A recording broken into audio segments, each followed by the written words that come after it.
So think of it this way: when you're renting it to own, you've got an option agreement. It's all gonna These both start with the option payment up front, terms of the agreement, and a specified end date with a contract in place. But the verbiage is there's a lease agreement with an option to purchase. The tenant pays a good chunk of change down. We're going to talk about that. A lot of times people say, well, it's always 10% down. I've never once got, well, maybe once. I don't usually get 10% down. Usually try to get close. Typically, and you don't want to take too much down.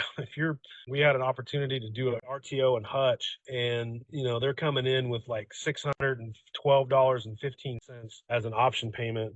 I'm not a huge fan of that. There's not enough meat. There's not enough skin in the game to do something like that. So 5% is kind of a sweet spot. If you can get that 5 to 10%, you'll be good. Actually, I take it back. I had an RTO where they brought $50,000 down, which was amazing. I mean, it was a $130,000 purchase. They put 50 down, which is, the math worked out perfect because I actually owed 80,000 on a loan, and so I'm not upside down on what they brought. I just captured every penny of equity on their option payment.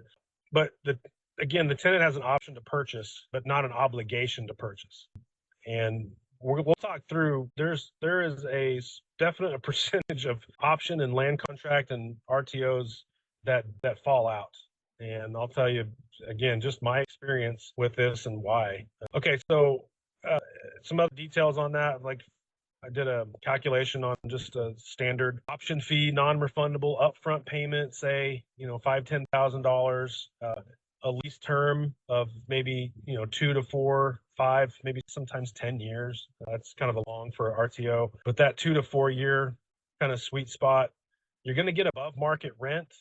And typically you'll credit a portion of each payment. I've got a contract I'll share. I've already shared it. It's in our documents and our files of how you can calculate what that would look like. And you don't have to, you don't have to credit a portion of it.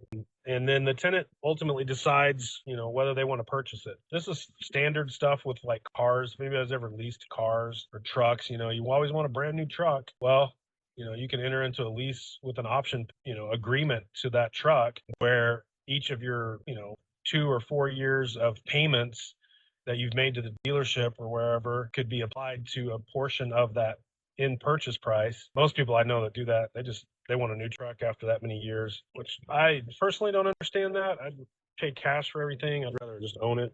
It's a liability, not an asset. The big consideration, I'm going to dive a little bit more deeper into this. The tenant remains a renter throughout. The seller retains full ownership on the property.